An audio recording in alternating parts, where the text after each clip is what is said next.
Hi guys, welcome to our daily encounter. Psalm 84 really relays the desire for being in the dwelling places of God. And this would definitely be a psalm that would perhaps be on the mind or on the heart or on the lips of those who were making their pilgrimage to Zion for the various feasts. And it really does bring out this idea of just desiring to be in the dwelling places of God, wanting to be there where worship was taking place, where sacrifices were being offered, where God was being honored. And it starts with this idea and it ends with this idea. In verses 1 through 4, it says, "How lovely are your dwelling places, O Lord of hosts! My soul longed and even yearned for the courts of the Lord. My heart and my flesh sing for joy to the living God. The bird also has found a nest, and the swallow a nest for herself, where she may lay her young. Even your altars, O Lord of hosts, my King and my God, how blessed are those who dwell in your house. They are ever praising you." And then verses 8 through 12 at the end read like this. It says, "O Lord God of hosts, hear my prayer. Give ear, O God of Jacob. Behold our shield, O God, and look upon the face of your anointed. For a day in your court is better than 1,000 outside.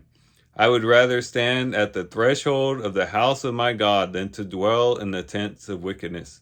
For the Lord God is a sun and a shield. The Lord gives grace and glory. No good thing does he withhold from those who walk uprightly. O Lord of hosts, how blessed is the man who trusts in you." And so both at the beginning of the psalm and at the end of the psalm really relays this heart of wanting to be in the dwelling places of God and desire to be there uh, where God dwelt. In the heart of this psalm is verses 5 through 7, which is what we want to focus on in our devotion today.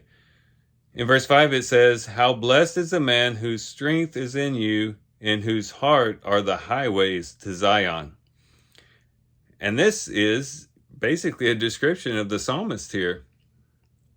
This was a person whose heart was the highways to Zion. In other words, it was in his heart to make the ascent to Zion and to go where the dwelling places of God were.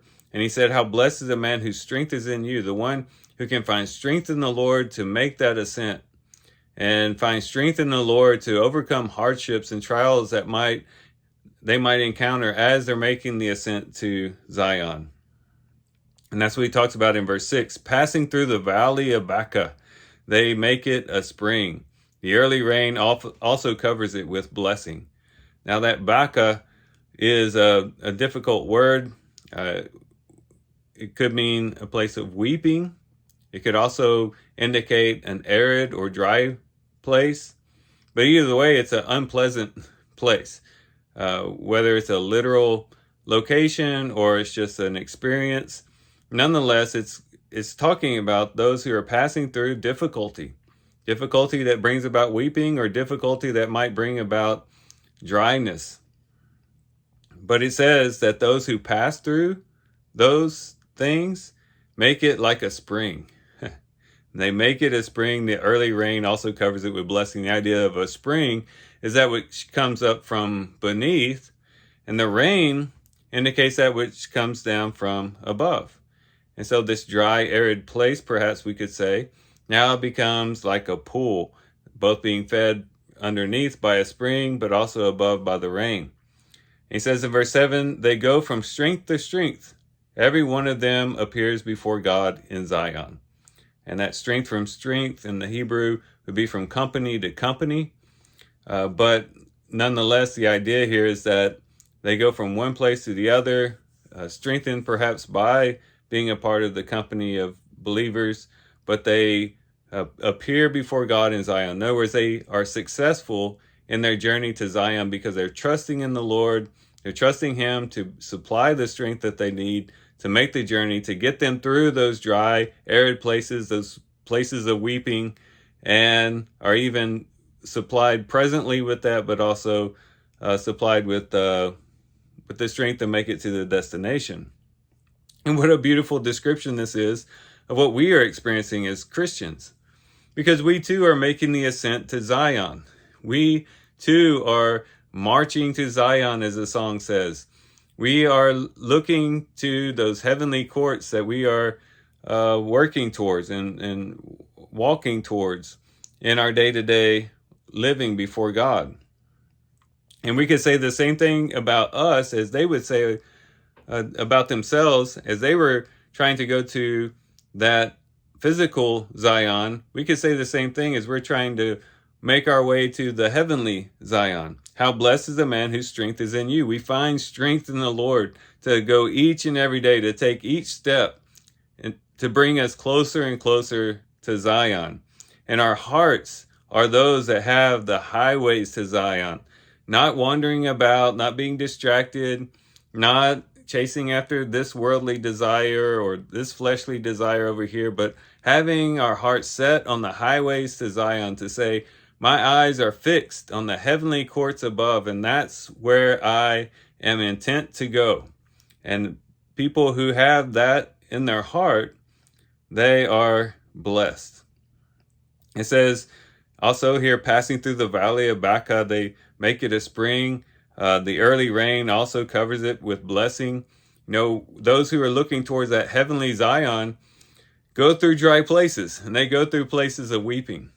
But yet, because their eyes are fixed on heaven, and they're looking to things above, not on the things below, they find within their own heart a spring bubbling up, because their hearts are attuned to God.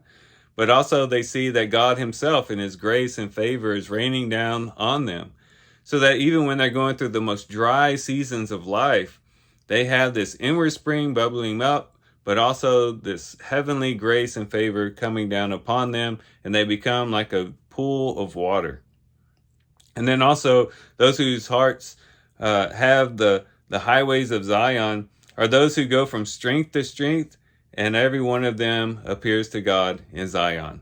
That is, if you keep your heart fixed on looking towards Zion, you're going to reach your goal. And you're going to go from strength to strength, from company to company, and eventually you'll make the goal.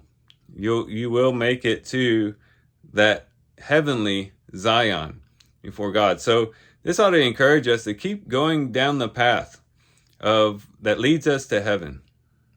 To not get distracted, to not get diverted, but to have our hearts filled with the highways of Zion, with a desire to make that ascent to Zion that brings us through even the most difficult situations, but eventually will get us to our destination. So these are some things we can reflect on and think about as we do our reading today. With that, guys, I do thank you for watching the video today. Hope you guys have a great day. Love you guys. God bless.